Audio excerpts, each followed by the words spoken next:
Hey guys, welcome back to my channel. In today's video, I want to make a global launch first impression video about Torchlight Infinite. As you guys can see, I'm here, Ice Fire Fusion Max Chen level 53. Alright, so this video is not sponsored. So I'm gonna say whatever I want about the game. I'll give you guys my honest review about the game. I did play it when the game was still on beta, and I saw a lot of good thing about the game and a lot of bad thing about the game. And this is official global launch, so I'm gonna give you guys an honest review. Alright, I did spend around 7 or 8 hours in this game on total, and this game was released around 3 days ago. So this is not like like a first day on release. Alright, so as you guys can see, I picked mage class basically, and I'm a fire mage. Let me show you guys a little bit of a gameplay here. Let me take a look. Make sure the sound is not too loud. Alright, so this is a ARPG, and I believe Torchlight Infinite was directly competing with Diablo Immortal. Alright, and I would say like the graphic style at first, I think the graphic style is totally fine. A lot of people are saying, oh, this graphic style is a little bit cartoonish compared to Diablo Immortal's like a dark theme. But to me, honestly, I don't think graphic is so bad. It's just another different type of graphic. Like the graphics style is different, but the graphic itself is really solid. And this is a game that I think it's actually more smooth on PC than on mobile. I would say the PC version, I just feel it's very smooth. The combat is very smooth, right? And at least from my leveling experience, like most of the skills here does not have cooldown. Most of the skill does not have cooldown. You can just press it like as fast as you want basically. Only a few skill has cooldown. Look at this. I'm a fire mage. All these skill does not have a cooldown. Alright, and I think I made a beta impression video, and I was playing a berserker, basically a warrior, and I can just use leap skill without cooldown, and I can just jump around the map in like 10 seconds. Alright, I just level up, as you guys can see, level 54. So let me just show you guys a little bit of combat here. I think the combat is fine, right? But the thing is, I don't feel any challenge when I was leveling up.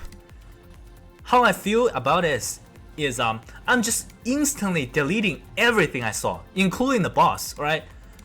Like, these are trash mobs. It took me 1 second to beat them, right? My HP bar is not even dropping. It took me like 1 second to beat these. It's extremely easy. Look at my HP bar. I don't see any change on my HP bar, right? It's extremely easy, and maybe it will change when I get to super end game, I would say, because I mean farming like this, like without any challenge, it's a little bit brain dead, don't you think? Like, and I can certainly tell you guys, it's not because my class is overpowered. There is another class that can summon minion to fight with you. That class is totally overpowered. Alright, look at this. This is the boss, right? This dude here. Let's see how fast I can delete him. Alright, I'm gonna put this. Let's see how fast I can delete him. Probably takes 20 seconds. I would assume. Alright, maybe it's gonna take longer than that. But I really don't see any challenge. So I do have a minion I summoned that can tank stuff for me, so I will not directly taking damage. That's why pretty much all the challenge I do, it's just easy. Look at this. There's a fire elemental that's tanking the boss for me. This is the Lion King.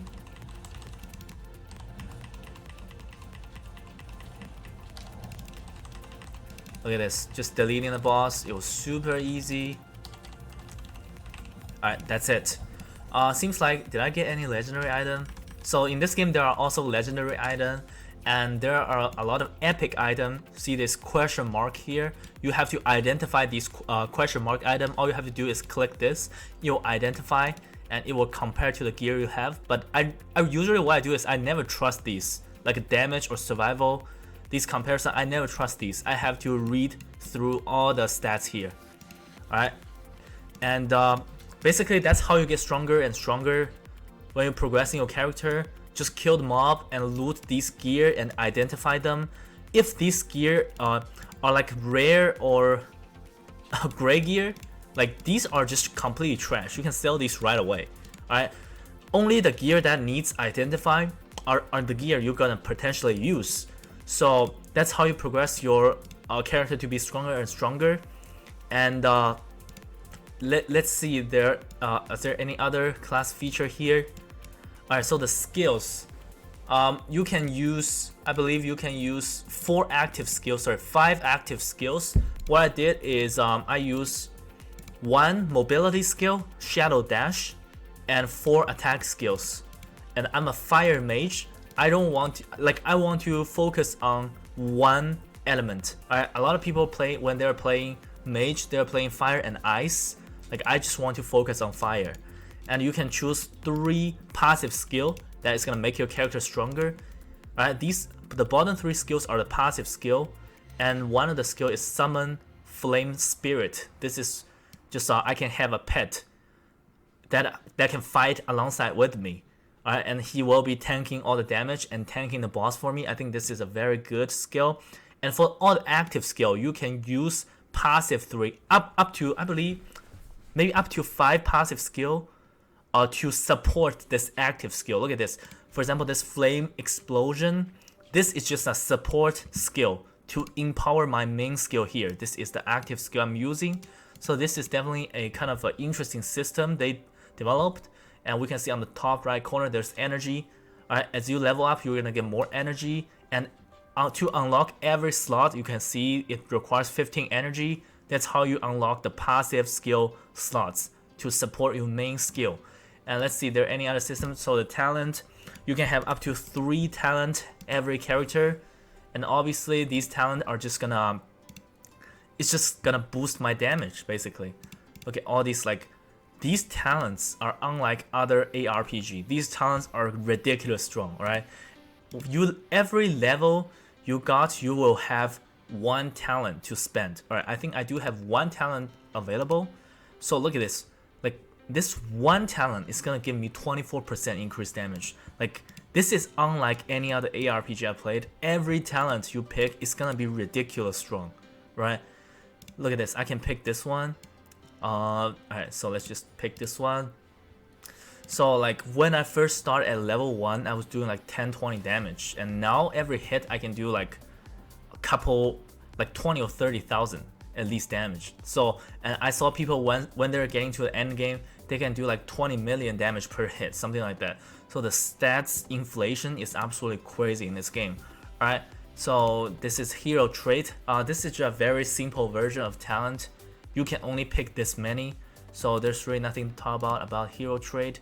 Alright, so this is the pay to win part of the game. I think I talked about this when I made the beta impression video for Torchlight Infinite, right? And basically this is, I know Path of Exile has a similar system looking like this, right? And this is, you can put 3 pets here, and every pet is gonna have different traits. And every time you level up, you can get these so-called packed points, and you can spend on these. Look at this.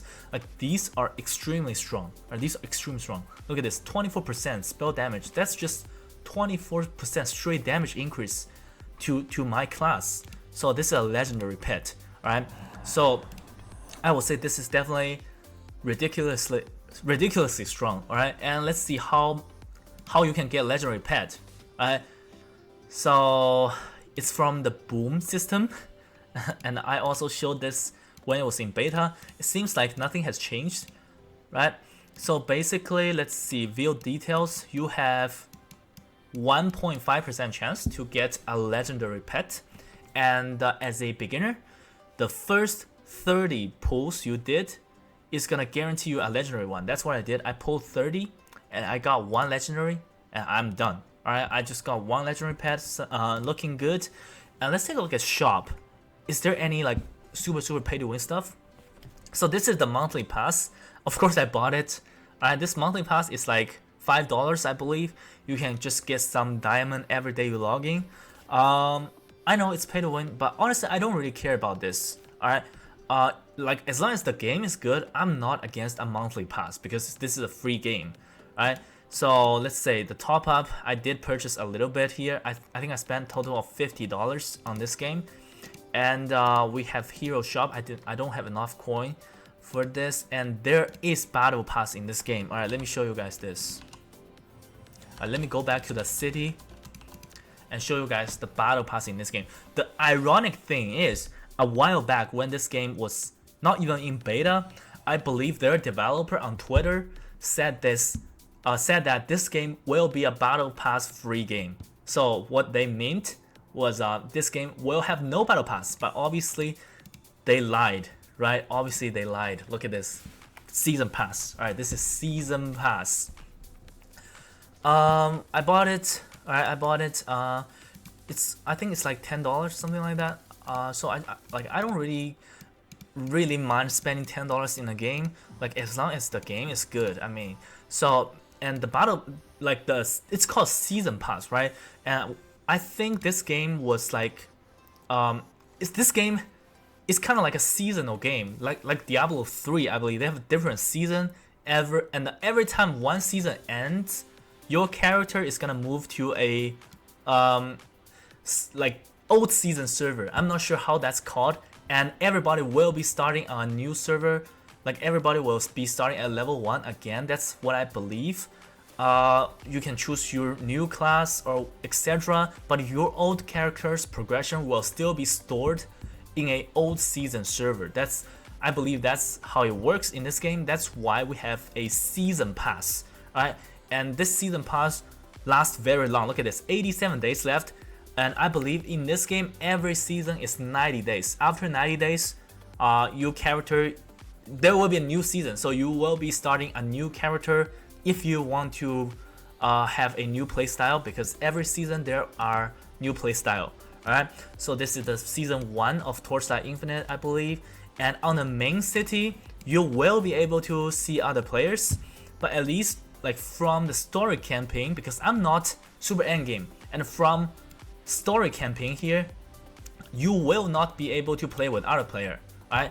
I'm not sure if the things will be changed once you reach to end game. Right? But currently there is no co-op. Right? There's no co-op when you are leveling up. I believe there is no co-op. Alright, and in this game, it doesn't matter your early game or end game. There is no PvP in the game yet. Straight up, no PvP. But I know no PvP is a letdown for a lot of ARPG player, because a lot of ARPG player, they want to compete with players. They want to play PvP. But this game does not have PvP. Personally, I don't really mind that, because when it comes to MMORPG game, I'm not really a huge PvP guy. When I was first playing World of Warcraft, like my main focus was raiding. I did not really care about PvP whatsoever, so I don't really mind this game for not having PvP. But I honestly really want this game to have at least co-op PvE content, like letting player beating a dungeon together, things like that. But currently, I don't think there is things like that in the game. Right? Things might be changed in the future, you know. And there's login rewards here. What is this? This is a portrait, completely useless. Oh, by the way, I forgot to mention something. There is a lot of cosmetics in this game, right? Let's take a look. I do have a little bit cosmetics, mostly free ones. I think the game will give you some free ones when you start playing the game. But honestly, if you ever want to spend money spending on cosmetic, I think it's kind of, this game, like the monetization of cosmetics in this game is terrible. Because like I said in my last video about Torchlight Infinite, you have to pull, you have to summon for the cosmetic. I don't understand. Like, you cannot buy them. If you see some cool looking skins or something like that, in 99% of the game you played, the developers just put a price there. Let's say like $10. You just buy it. Think about League of Legends. Even think about World of Warcraft in the shop, right? If you see some really cool transmog item, you just buy it. But in this game, you have to summon for these, and you're gonna spend hundreds like to summon a very cool looking skin, and I think that's terrible, right? that's just terrible. Like, if you're gonna monetize from cosmetics, why not just put a price there? Like, look at this. Look at this. This is super cool, right? If they just put like $50 here, if I'm really into the game, I'll buy it, right? But you can't buy it. In order to, let's say, get this wing, you have to spend a couple hundreds probably just to do the summon, and you might not get it even you spend thousands, because it's all percentage. You might get other cool looking skin. Like, that's something I don't understand. All right, why not just put a price here for the cosmetic? If people are really into the game, people just buy it. Why making people summon for the cosmetic? So yeah, the pet system is definitely pay to win, and but for the current state of this game, since the game is single player PvE only, at least that's how my experience goes, is a single player PvE game, it's kind of dumb to spend money on. Don't you guys agree? A single player PvE game, why would you spend money to speed up your progress? It's a single player game, right? Maybe things gonna change once I reach to super end game. And there is auction house in this game. If you got some super OP legendary item, you can put it on the market for other player to buy. And also vice versa, you can buy things from other player. So, but I mean, ultimately it's still a single player game. Like, why would you rush for progression? I don't know, right? So yeah, I guess that's gonna be it for the review of my of Torchlight Infinite. Alright, Torchlight Infinite. What do you guys think? I think the game is okay. I know there's another game was on the market called Undecember, and these two games was released on the same day. Alright, Undecember and Torchlight Infinite. But ultimately, I chose Torchlight Infinite to give it a try, because first of all, I saw Undecember that did not have a good review on the place where it was originated, which is Korea. In Korea, Undecember had a really bad review, and then I looked at a lot of other YouTubers review on Undecember. Basically, Undecember has a auto battle system, which you click one button and the system is gonna automatically cast all your skills. So I'm not a fan of that. I know I'm not a fan of that. Like, I believe I watched a YouTuber did a review on Undecember. He was saying all you have to do is walk around and the game will automatically casting your skills, not just auto attack, casting your skills. But I was thinking, like, if they're gonna do such thing, why not just making everything auto? Why not making everything auto? Why not just make players auto navigation or something like that? Just make the make the game completely auto and free players' hands. So that's something just killed my interest on Undecember. I did play Undecember for 30 minutes and I uninstalled it, and I decided to spend some time on Torchlight Infinite. I think the combat is definitely okay. The combat is definitely fine. And the system is definitely fine. I don't have any issue with the system, even though this system is pay to win. But I mean, at least it looks cool, right? Like, these traits are strong. If you have garbage pets, you are still going to have similar slots. It's just traits are a little bit weaker. And this is a single player game. Like, why would you rush to be like super strong, right? It's single player anyways. So I don't see a point of spending too much money on this game. So yeah, I'm gonna play it for a little bit more. And if I have to be completely honest, among 3 action RPG mobile game I played, Diablo Immortal, Torchlight Infinite, and Undecember, if I have to be completely honest, I think the combat in Diablo Immortal is still the best. Even though I quit the game a long time ago, but I have to be honest, the combat in Diablo Immortal, I feel is still the best. Alright, so obviously Diablo Immortal monetization system and a character progression system design, I think it's garbage. But yeah, anyways, so I like this game so far. I'm gonna play it for a couple more weeks probably, see how it goes, see how the end game feels like, and I will give you guys an update probably. Alright, that's gonna be for this video. Hope you guys enjoy it, and I'll see you guys in a video soon.